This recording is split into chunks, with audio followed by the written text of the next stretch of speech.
A biometria facial no transporte coletivo em Belém. Decreto que regulamenta o trabalho temporário está em vigor. Preço da maioria dos pescados comercializados em Belém apresentou queda. A venda de medicamentos em feiras de Belém. Brasil tem a mais baixa cobertura vacinal para a tríplice viral dos últimos 5 anos. Mais de 40% dos brasileiros estão com dívidas em atraso. E a taxa Selic pode diminuir de 6,5% para 6% ao ano. Banco de leite humano da Santa Casa em Belém está com baixa no estoque. A dependência que dispositivos eletrônicos causam em crianças e adolescentes. E na entrevista de hoje vamos falar sobre a reintegração de posse. Hoje é quarta-feira, 16 de outubro, e o Nazaré Notícias está no ar.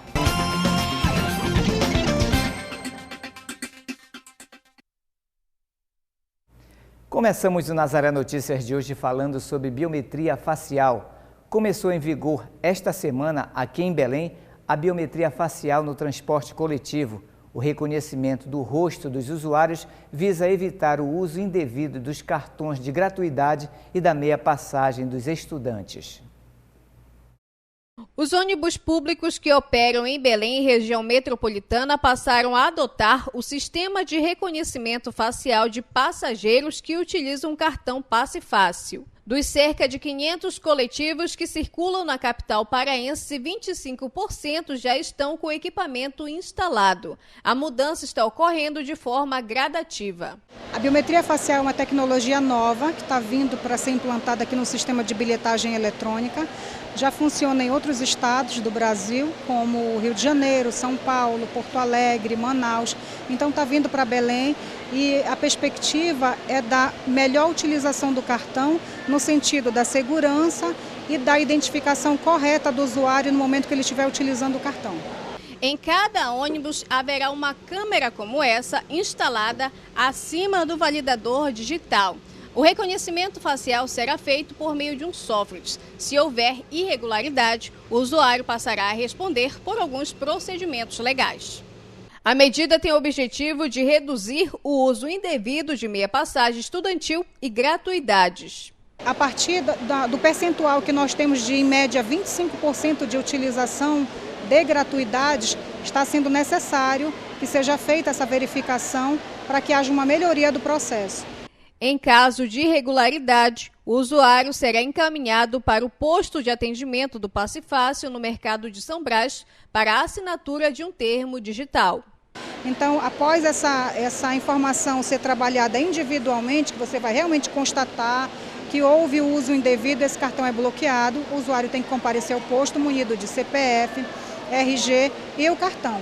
Ele fará o desbloqueio do cartão e nessa programação está previsto que ele assine um termo de responsabilidade, um termo digital, para que ele tenha e receberá a orientação da forma correta da utilização. Tá? Ele vai também poder justificar por qual motivo o cartão foi utilizado de forma indevida e o cartão vai ser desbloqueado. A partir do desbloqueio, ele terá 72 horas para utilizar novamente a gratuidade ou a meia passagem. A novidade divide a opinião dos usuários. Até a pessoa ficar lá esperando, digital, como falou, é muito difícil, a pessoa passa muito tempo lá esperando para passar. Eu acho que vai dificultar um pouco mais ainda. Vai ficar uma fila enorme ainda. Se for para evitar fraude, seria uma excelente forma, né, do reconhecimento facial. Porém, eu vejo que também tem que melhorar os serviços das frotas de ônibus, né? Nós vemos aí um serviço muito precário. Eu já presenciei, eu não vou falar qual é a empresa, mas ônibus caindo, sucateados, sujos, cheio de baratas. Então, tem que melhorar sim. É uma iniciativa que, se funcionar, vai beneficiar muito o estudante e a questão da eficiência do transporte público, já que a questão biométrica do dedo acaba sendo conhecida por ser demorada, né? As obras de reconstrução e conservação da rodovia PA 150 no sudeste do estado do Pará devem ser concluídas até abril de 2020, de acordo com a Secretaria de Estado de Transportes. A via é uma das rodovias mais extensas da malha estadual, dividida em 2 trechos, um de mais de 166 quilômetros entre Moju e Goianésia do Pará e outro de cerca de 164 quilômetros de Goianésia a Morada Nova, no distrito de Marabá. A rodovia é um importante corredor de saída da produção mineral e agropastoril, ligando o Nordeste e a região metropolitana ao Sudeste e Sul do Pará. Em nota, a CETRAN informou que os serviços começaram na última segunda-feira, após a contratação da iniciativa privada com a operação Tapa Buracos, obras de corte de camadas do pavimento asfáltico e retirada de trilha. Os trabalhos se concentram entre Morada Nova e o município de Nova Ipixuna. O decreto que regulamenta o trabalho temporário foi publicado no Diário Oficial da União esta semana e já está em vigor. O documento foi assinado pelo presidente da República e assegura direitos aos trabalhadores. O decreto assegura direitos como remuneração equivalente àquela percebida pelos empregados da mesma categoria da empresa tomadora de serviços ou cliente, calculada a base horária, garantindo o salário mínimo regional, pagamento de férias proporcionais. A jornada de trabalho será de, máximo, 8 horas diárias, podendo ter duração superior a 8 horas.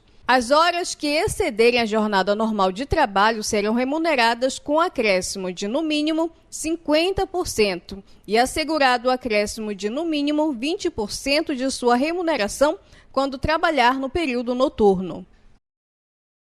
A reintegração de posse é um tipo de ação possessória, a qual é aplicada nos casos em que o possuidor perde a sua posse injustamente por um terceiro em razão da violência ou clandestinidade. No nosso quadro de direitos dessa semana, vamos saber mais sobre esse assunto.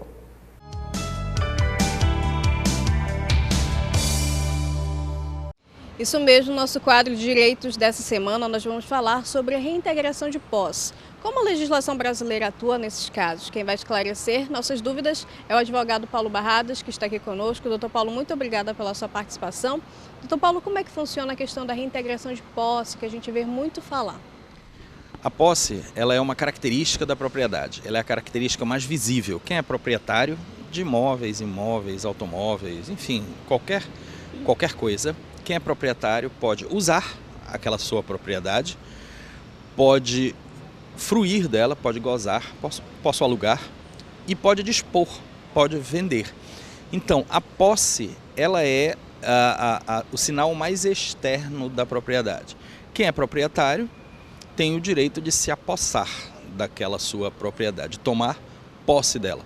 Quando a posse é retirada ilegalmente do proprietário, através de invasão, por exemplo, o Estado juiz fica obrigado a reintegrá-lo na sua posse. Aquele que é o proprietário, que deveria estar de posse da sua propriedade, passa então a ser reintegrado.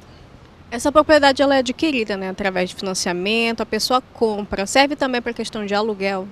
Pois é, a propriedade tem algumas formas legais de se adquirir a propriedade. Através da compra, através de herança, através de doação, através de legado. Existem várias formas prescritas pela lei. Agora, como a propriedade ela tem uma função social, o proprietário deve usar a sua propriedade para incentivar o desenvolvimento da sociedade. Ele não pode usá-la de forma nociva. Então vamos dizer que eu tenho uma propriedade e não uso essa propriedade, eu deixo ela fechada, valorizando para vender no futuro. Eu estou usando de forma nociva. Por quê? Porque alguém na minha cidade pode não ter onde morar porque a casa que eu tenho está fechada. Eu não estou dizendo que eu devo dá-la para alguém, mas eu devo fazê-la produzir. Eu devo alugar, eu devo morar nela, eu devo fazer alguma coisa para que ela atenda a sua função social. Vamos dizer que eu tenho um grande terreno e plante drogas no terreno. Eu estou usando de forma contrária à função social da propriedade. Aí, essas pessoas que utilizam a sua propriedade de forma nociva podem perder a propriedade, ou porque será desapropriada, no caso das terras, por exemplo, que tem macônia plantada para a reforma agrária, ou então, se eu tenho um terreno e não uso o terreno e não produzo no terreno, não deixo ele servir à sociedade, e algumas famílias vão lá e invadem o terreno, né? Essa invasão que modernamente os próprios invasores têm tratado como ocupação, para dar a ideia de que está ocupando, que está fazendo alguma coisa produtiva com aquela propriedade. E se não houver, no momento da invasão, durante um período, nenhuma oposição do proprietário, quer dizer, o proprietário não reivindicou a posse, deixou para lá, aqueles invasores adquirem a sua propriedade, a propriedade daquele terreno, por uso capião. Tá? Uso capião. Na cidade, o uso capião urbano são 5 anos e no interior, distante das pessoas, são 30 anos de posse da terra. Aí veja bem, vamos supor que eu tenho um terreno e alguém invade, ou famílias invadem. Eu tenho um período de 5 anos para ingressar com o processo de desapropriação, que é exatamente a minha reação. Se em 5 anos eu não o fizer, essas famílias adquiriram na prática a terra por uso capião. Interessante, senhor tocar a legislação nesse assunto. A legislação, ela funciona a nível municipal e a nível estadual da mesma forma ou não? Sim, esta legislação, que é sobre direito civil, direito de propriedade, é de competência da União. Então, quem institui o Código Civil é a União, portanto, vale em todo o território nacional. Agora, doutor Paulo, quando a pessoa vai ser tirada, né, da terra, de certa forma, ou da propriedade, que é a desocupação nesse caso, elas são notificadas, elas são avisadas de que elas devem sair desse terreno, desse local? Quem entrou ilegalmente sem pedir licença e sem ter autorização do proprietário sabe que a qualquer momento pode ser despejado, né? A qualquer momento pode ser retirado de lá. E o Estado, então, quando decreta a reintegração de posse, ou seja, quando devolve a posse ao proprietário, ele manda o oficial de justiça com o dever de cumprir a ordem do juiz de reintegrar a posse do proprietário. O oficial de justiça, não raro, pede apoio policial, porque ele está cumprindo um dever, ele está trabalhando, mas ele pode ser agredido por pessoas que vão se insurgir contra a ordem que ele está levando, e é uma ordem do Estado. Então, muitas vezes, a força policial ela é utilizada para garantir a integridade do oficial de justiça, do servidor público e o cumprimento da ordem do Estado. As áreas de invasão, no momento da reintegração de posse, elas não devem se transformar num campo de batalhas. A batalha é jurídica. Então, os advogados que vão duelar em juízo, os advogados que vão se degladiar em juízo, cada um provando os direitos de seus clientes, evidentemente, mas no campo da ciência jurídica, no campo das ideias e no campo do processo, jamais na terra que está sendo reintegrada. Agora, essas pessoas constroem, né? Fazem suas casas, às vezes de alvenaria, madeira, e muitas vezes é destruído na hora da reintegração de posse. Elas têm direito a algum ressarcimento ou não? De forma alguma, porque a lei ela não protege o ato ilícito. Se eu chego numa terra que não é minha e faço investimentos lá, como dizem aqui no interior do Pará, eu estou ciente que eu estou fazendo filho numa mulher dos outros. Então eu não posso reivindicar essa paternidade depois. É um patrimônio, é um gasto que eu posso perder a qualquer momento, porque a minha entrada neste local foi ilícito, então a lei não me protege a partir daí. A lei só me protege no caso de uso capião depois de decorrido aquele tempo que eu falei. Então não há que se falar em indenização. Inclusive isso acontece em Belém com terras de marinha. Tem muitas terras no estado do Pará, mormente na cidade de Belém, que é toda recortada por rios, né? Há muitas terras de marinha. As pessoas que vivem nas terras de marinha, elas não são proprietárias, elas têm o uso. Essas, se tiverem o uso legal, se solicitaram o uso à gerência do patrimônio da União e lhes foi concedido e pagam anualmente o foro, essa, se construir lá, na hora da retirada, ela deve ser indenizada. Mas quem está ocupando ilegalmente, este não tem direito a nenhum tipo de indenização. Só para a gente encerrar, a gente percebe que é recente, algumas propriedades da Minha Casa Minha Vida, né, programa do governo federal, foram invadidas. Nessas situações, a polícia deve fazer o reforço para que essas famílias saiam da casa, porque, na verdade, outras famílias se inscreveram para terem direitos a esses apartamentos. Na verdade, o que tem ocorrido com Minha Casa Minha Vida é que o crime tem se apossado desses imóveis, as quadrilhas organizadas têm se apossado desses imóveis para retirar o legítimo proprietário e alugar para outras pessoas. Quer dizer, as pessoas que estão lá agora não são novos proprietários, são inquilinos. Na verdade, quem se arvora a propriedade, quem tira essa propriedade na marra é o crime organizado. Aí cabe não à polícia, mas ao Estado reintegrar a propriedade daquele primeiro proprietário de quem está lá de forma legal. E se precisar usar a força, ele deve usar a força. O fato é que a lei tem que ser cumprida. Certo, doutor Paulo, muito obrigada pelas suas informações aqui conosco, no nosso quadro de direitos dessa semana. A gente espera ter esclarecido algumas dúvidas de vocês que estão aí em casa sobre a questão da reintegração de posse, tanto aqui no estado como também em todo o Brasil. A gente volta com vocês aí no estúdio.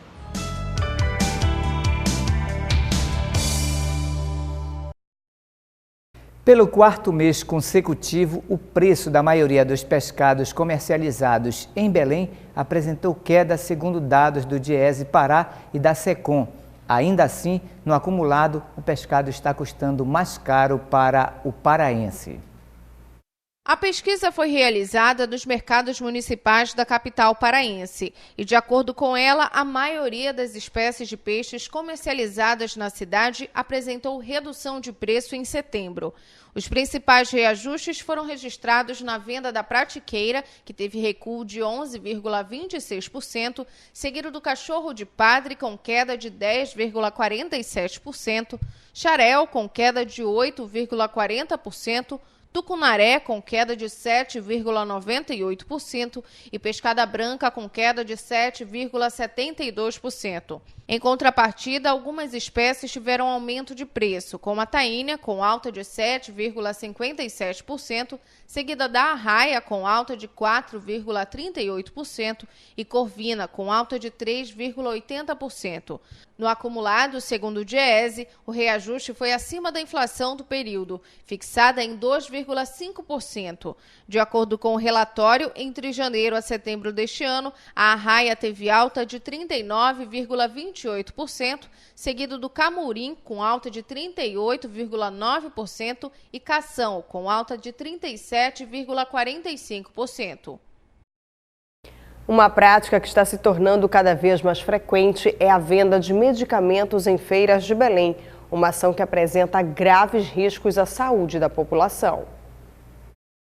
Feira do Guamá e da Terra Firme, dois lugares conhecidos pela variedade de produtos ofertados aos clientes. São frutas, verduras, roupas e até medicamentos irregulares. Segundo a última fiscalização da Vigilância Sanitária, são pelo menos 20 pontos de venda irregular de remédios na Feira do Guamá e 8 na Feira da Terra Firme.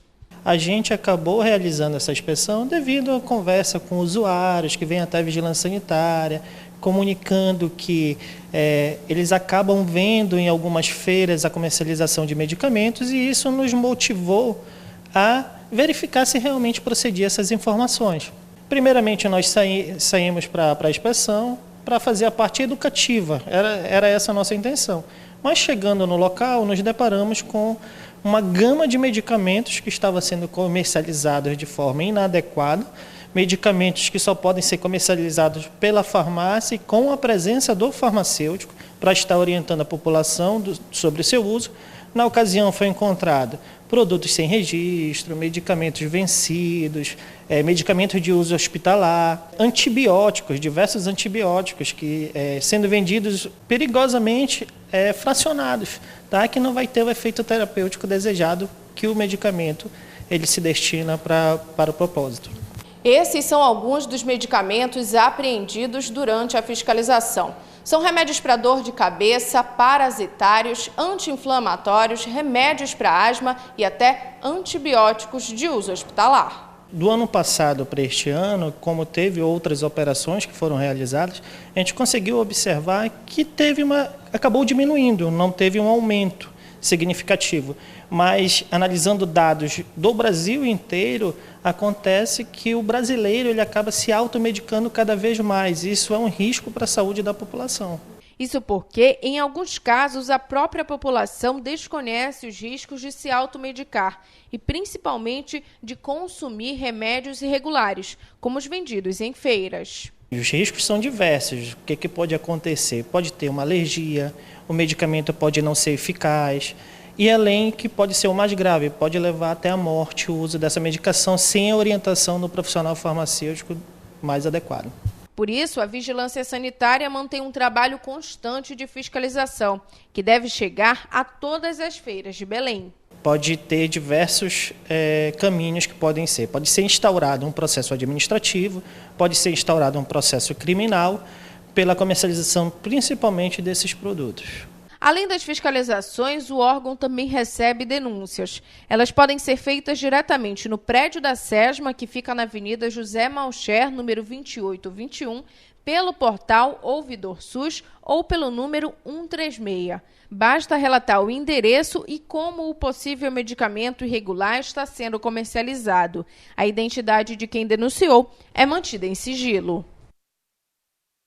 Vamos falar de saúde. Mesmo com casos comprovados de sarampo em alguns estados, o Brasil tem a mais baixa cobertura vacinal para a tríplice viral dos últimos 5 anos. Em todas as regiões do país, a cobertura não chega aos 70%. A queda da cobertura para a vacina tríplice viral, que protege contra sarampo, cachumba e rubéola, começou em 2015 e se intensificou em 2017. Embora as campanhas de vacinações, o interesse pela dose ainda é pequeno. De acordo com o Ministério da Saúde, a meta anual estipulada para a cobertura vacinal nos municípios é de pelo menos 70%, mas nunca foi alcançada. Outro problema é a falta de homogeneidade na cobertura entre os municípios do país.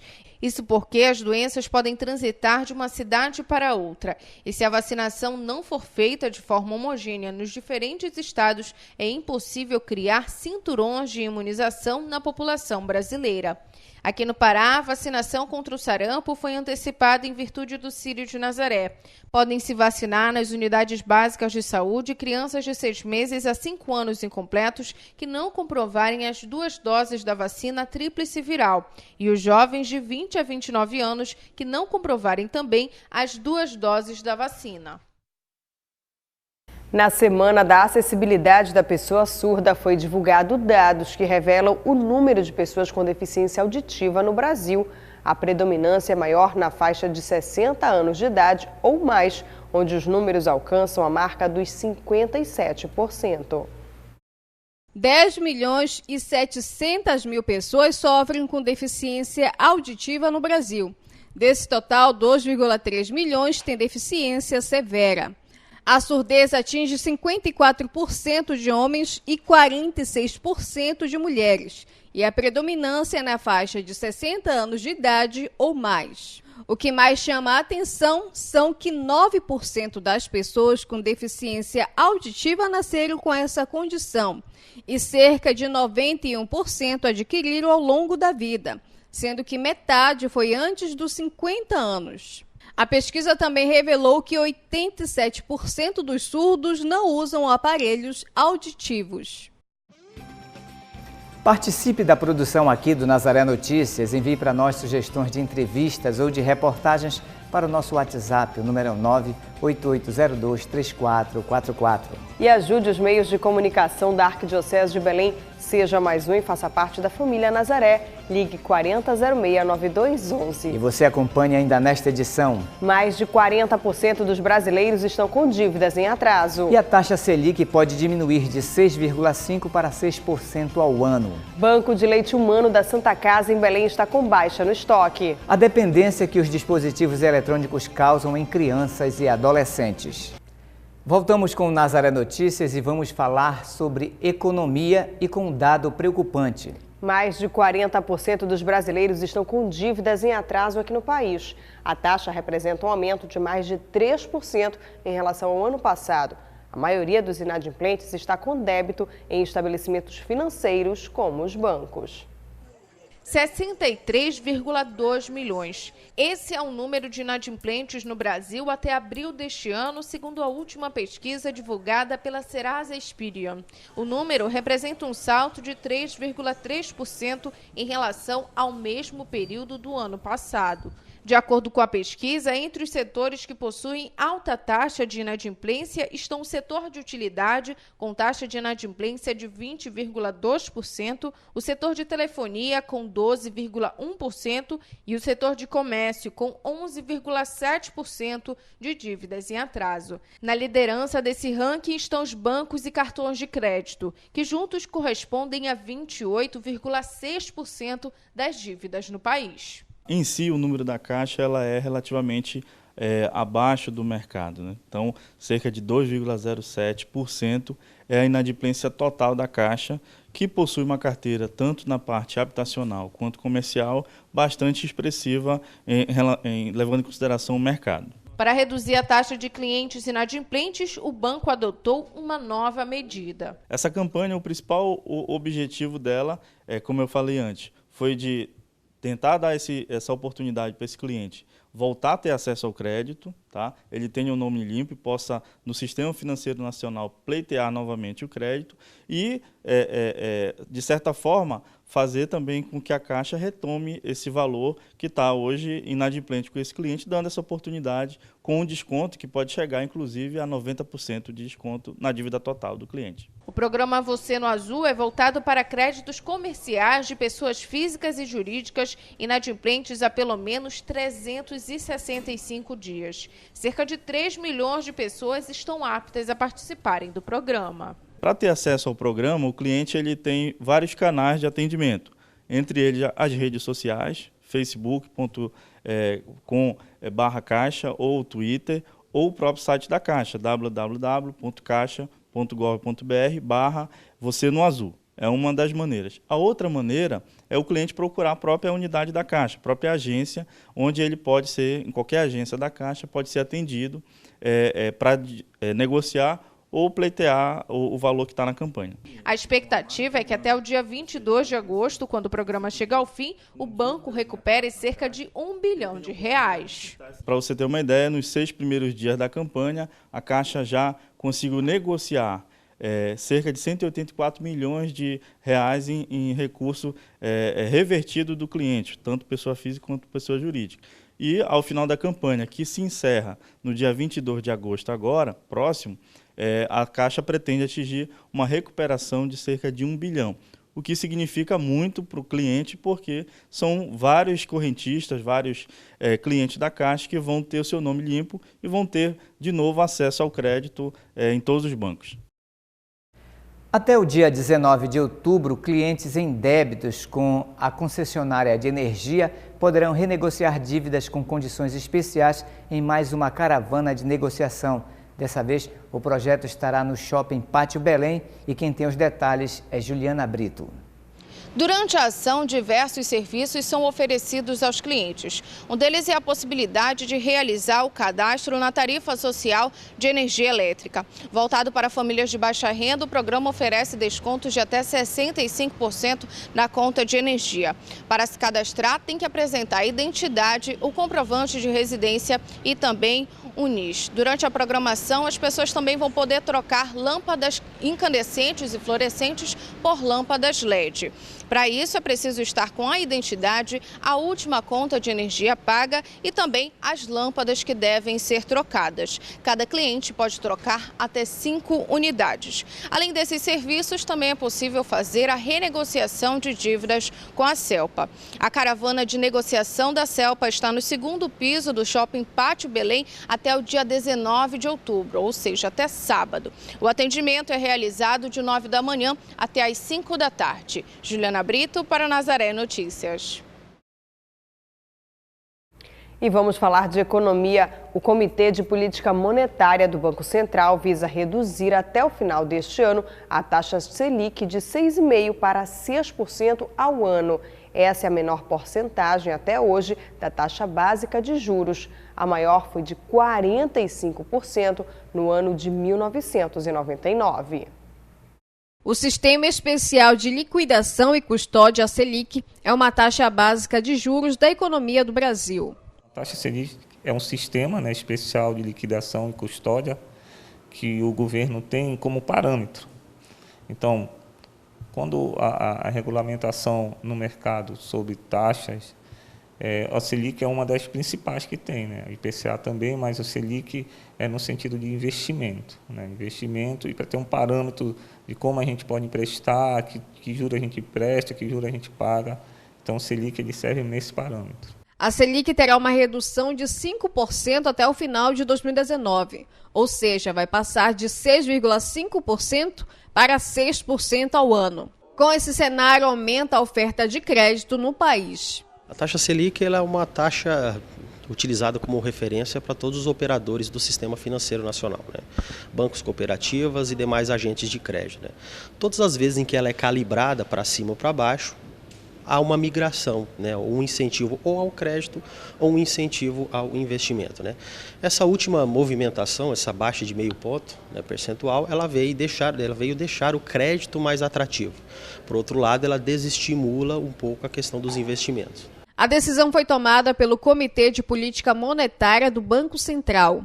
Quem define é o Copom, né? O Copom é o Comitê de Política Monetária. Eles se reúnem, né, 8 vezes ao ano, parece. E nesse sentido, ele observa o cenário, existe toda uma discussão de economistas de vários setores, por isso que é um comitê que define como é que dá a taxa para o juro do mercado. Então, nessa relação, a gente observa que existe uma tendência, até por causa que a gente está consumindo pouco, né? Como a gente está consumindo pouco, então não está girando dinheiro no mercado. Então, se não está girando dinheiro, a gente precisa de investimento, né, para as empresas, para as pessoas terem um poder de compra melhor. Então, para isso, tu tem que diminuir a taxa de juros. Para quê? Para que o crédito seja mais barato para as pessoas. Aproveitando essa redução, muitas instituições financeiras anunciaram a derrubada de suas taxas de juros em algumas linhas de crédito, favorecendo financiamentos e empréstimos. A redução da Selic ela veio, obviamente, trazer maior atratividade às operações de crédito, né? As mais procuradas são as modalidades de empréstimo consignado, dos aposentados e pensionistas. Um destaque também para o microcrédito, né? Hoje a legislação estabelece um teto de 4% e essa redução ela permite com que a linha seja operada a taxa de 2,4%, por exemplo, né? Se torna bastante atrativa, né? E para as linhas também de produtores rurais, nós temos capital de giro a partir de 0,68%, né? Tudo isso proporcionado por essa redução recente da taxa Selic.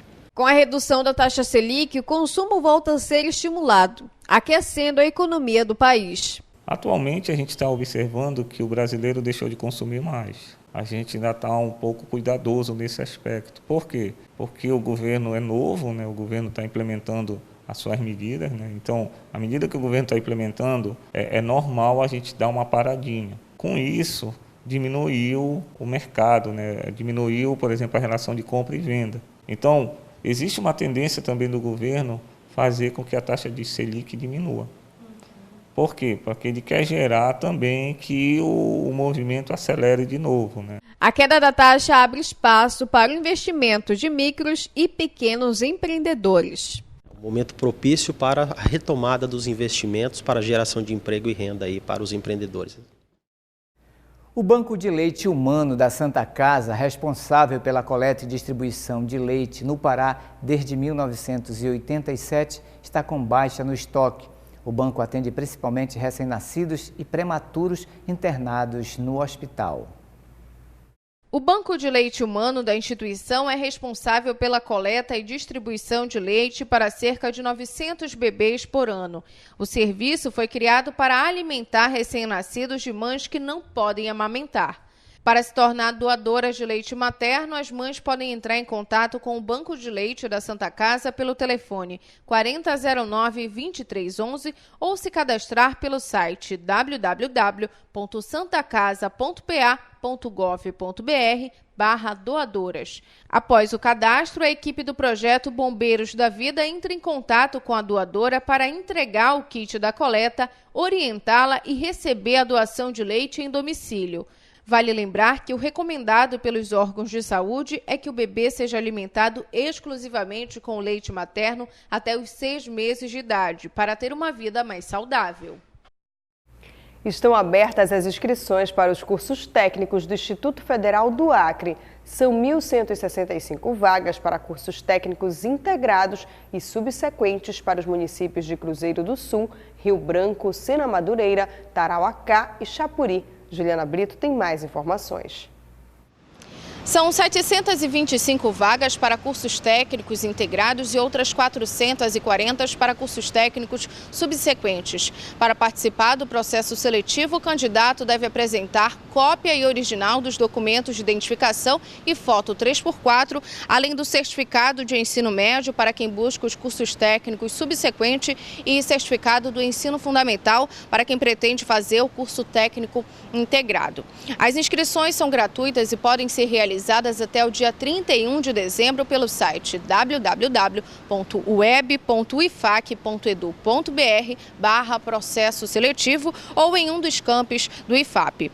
Vale lembrar que nesta edição o Instituto também oferece vagas em cursos técnicos para educação de jovens e adultos. Juliana Brito para o Nazaré Notícias. E vamos acompanhar agora a previsão do tempo para esta quinta-feira em municípios da Amazônia.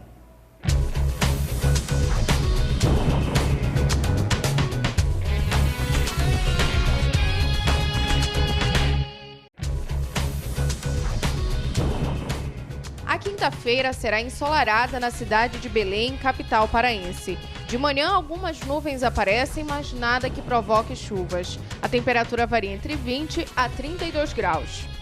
Em Parintins, estado do Amazonas, o céu encoberto deve prevalecer durante todo o dia. Porém, não estão previstas chuvas. A temperatura mínima prevista é de 26 graus, com máxima de 32.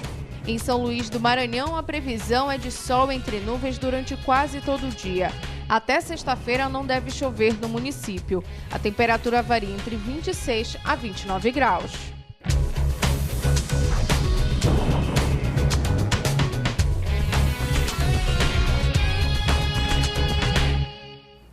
Hoje, a paróquia São Geraldo Magela, no bairro de Valdecães, aqui em Belém, inicia uma programação especial para comemorar a festividade. Hoje, dia do padroeiro, haverá missa às 7 da noite, seguida de procissão luminosa pelas ruas do bairro. Priscila Pinheiro conversou com o cônego Ronaldo Menezes, que contou detalhes dessa festa. Isso mesmo, situada no Conjunto Marex, em Belém, a paróquia de São Geraldo Magela inicia hoje a festividade. Quem vai conversar conosco sobre toda a programação que está sendo organizada é o cônego Ronaldo Menezes, que é pároco da igreja. Cônego, muito obrigada pela sua participação conosco. Conte um pouquinho para a gente sobre essa devoção a São Geraldo. São Geraldo é um santo pouco conhecido, infelizmente. Fala-se hoje mais em Santa Edviges, que é o mesmo dia, mas São Geraldo é um santo muito famoso. Era um irmão religioso da Ordem dos Padres Redentoristas, século XVIII, quando veio a morrer. E a vida dele é uma vida de muita confiança em Deus, que leva os fiéis a buscarem em Deus também a sua esperança, a terem nele o seu lugar mais seguro, a sua torre de segurança. São Geraldo procura nos mostrar a fidelidade a Deus como baluarte, como esteio da vida. E a nossa comunidade tenta celebrar São Geraldo e o faz com muito bom gosto para mostrar a atualidade deste santo. São Geraldo é um santo muito atual. E a Igreja de São Geraldo Magela, no Marex, quer ser o ponto de encontro de todas as comunidades que conhecem São Geraldo, que o louvam e que veem nele um instrumento de Deus. E a festividade inicia hoje, é isso? Hoje, dia 16 de outubro, nós teremos às 19 horas missa e após a missa uma procissão luminosa para mostrar que Deus ilumina a nossa vida, por meio também dos santos. Depois temos, a partir de sexta-feira, sexta, sábado e domingo, uma programação muito bonita. Temos missas às 18 horas, depois temos uma programação festiva no Arraial, com muitas comidas, uma programação cultural muito boa, com cantores muito bons, cantores nossos, Marco Monteiro, Pinduca, Marquinhos Banda, a Banda Orilô, os grupos de canções religiosas, o Magela Jovem, Amém dos Anjos, ou seja, temos uma promoção extensa para toda a comunidade e tornando a nossa festa uma festa muito familiar, onde podem ir crianças, adultos, os idosos, temos muitos idosos na comunidade. Então, faremos uma festa que seja para toda a família. E a programação segue até quando? De hoje, dia 16 de outubro, até dia 20, domingo. Então, a gente Aproveita e deixa esse espaço para o senhor convidar, né, quem mora ali aos arredores, para participarem dessa festividade tão bonita em honra a São Geraldo. É um convite que eu faço com muita alegria, porque a nossa paróquia é um encontro, lugar do encontro, lugar da família, lugar onde se vive a esperança cristã. É uma festa religiosa mesmo, cujo objetivo que temos é apenas favorecer o encontro dos que amam a Deus, dos que querem conhecer a Deus. Então, eu convido vocês, suas famílias, seus amigos, vão lá conosco, vocês vão gostar. Nossa igreja é muito acolhedora e quer acolher vocês também. Serão muito bem-vindos. Fica aí o convite para você, participe da festividade em honra a São Geraldo Magela. Eu volto para o estúdio. Está liberada a restituição do 5º lote do Imposto de Renda à Pessoa Física 2019, incluindo também restituições residuais dos exercícios de 2008 a 2018.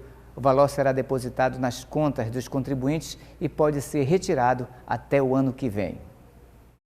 Para saber se a declaração foi liberada, o contribuinte pode acessar o site receita.economia.gov.br ou ligar para o Receita Fone através do número 146, informando o CPF e a data de nascimento.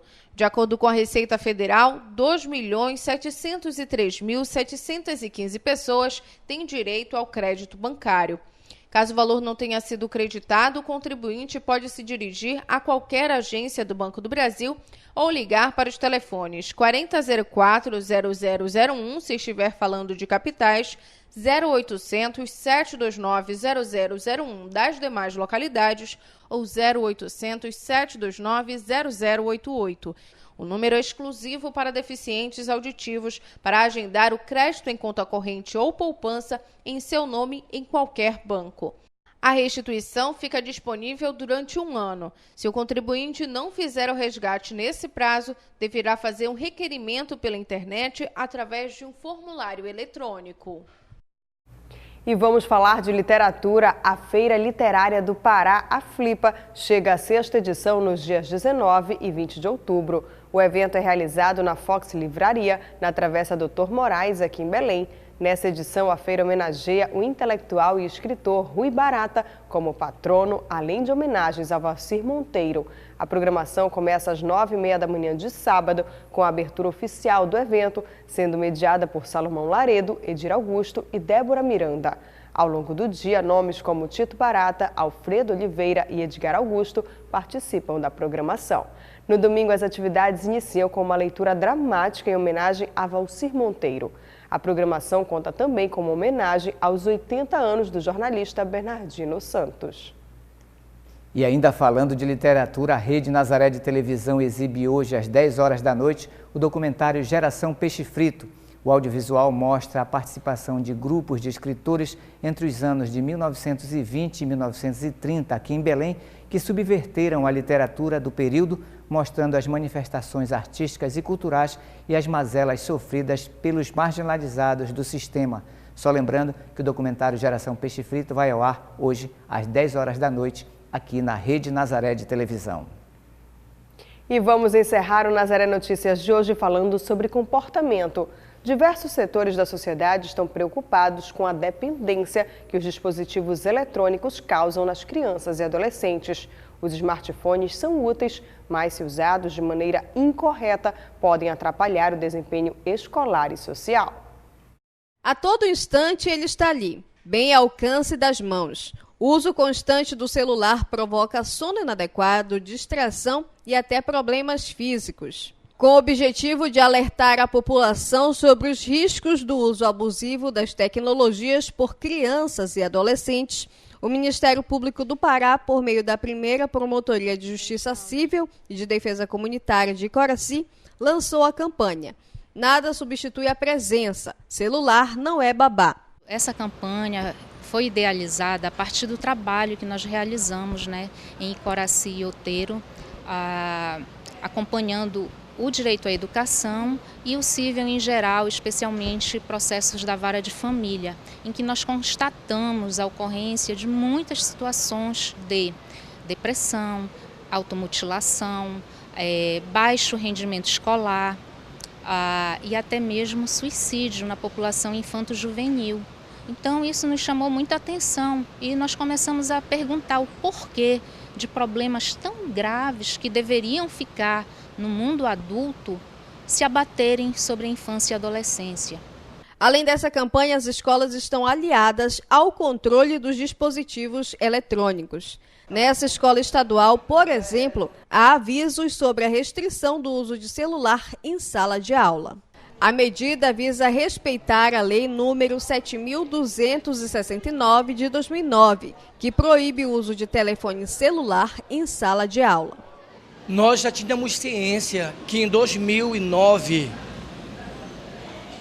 o Estado tinha emitido uma lei proibindo o uso de celular ou aparelhos eletrônicos dentro do ambiente escolar, dentro da sala de aula. E nós já tínhamos vindo, anos anteriores, fazendo campanha, avisando os alunos para não trazerem celular, porque o celular desviava a atenção do aluno, desviava a atenção da aula, do conhecimento. O aluno vinha para a escola, em vez de ele prestar atenção, ele ficava escutando música, ele ficava no joguinho e ele ficava conversando. Além de não ter a atenção da aula, ele tirava a atenção de outros alunos, sem contar o desrespeito com o professor que estava explicando a matéria e o conhecimento em sala de aula. Os alunos confirmam a informação de que realmente o celular em sala é motivo de distração. Tira de vez em quando, porque tem várias vezes que o professor está explicando, aí o aluno vai, mexe no celular, interrompe a explicação do professor, aí fica difícil de entender a disciplina, entendeu? O celular eu acho que ele atrapalha na hora da aula, mas fora disso não, e também na hora da aula ele pode ajudar em alguns aspectos, como em pesquisas e algo do tipo. A dependência digital é um grave problema da modernidade. Está constatada, embora ainda não reconhecida no manual da Sociedade Norte-Americana de Psiquiatria e Psicologia, que o uso de dispositivo digital ele pode causar dependência. Repare se seu filho, ao ter retirado o aparelho, se ele passa muito tempo e quando se retira esse aparelho ele fica irritado, o seu filho vive em constante ansiedade, tentando obter sinal ou carregar o celular, são sinais de alerta, fique alerta. O diretor escolar afirma que após a proibição dos aparelhos, houve melhora no desempenho em sala de aula.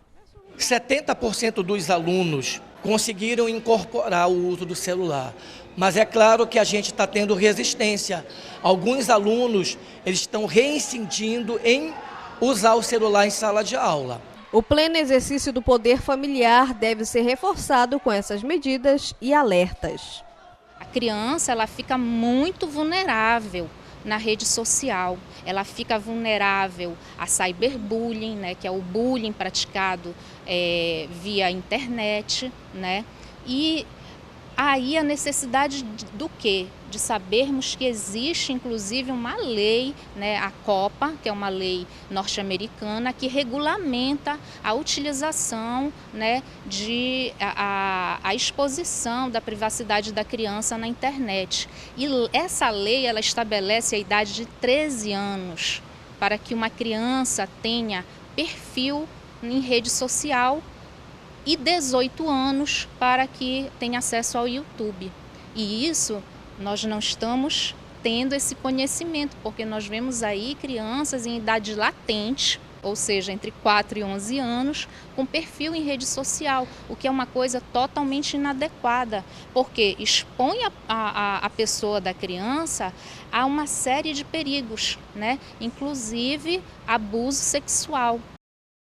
E essas foram as notícias de hoje. Para dar sugestões de entrevistas ou de reportagens, é só enviar para o nosso WhatsApp, o número é 988023444. E se você quiser rever nossos vídeos, acesse o portal Nazaré, www.fundacionazaré.com.br ou acesse a nossa página no Facebook. Ajude os meios de comunicação da Arquidiocese de Belém. Faça parte da família Nazaré. Ligue 4006-9211. E o Nazaré Notícias de hoje fica por aqui. A gente se encontra amanhã na próxima edição. Até lá! Até lá!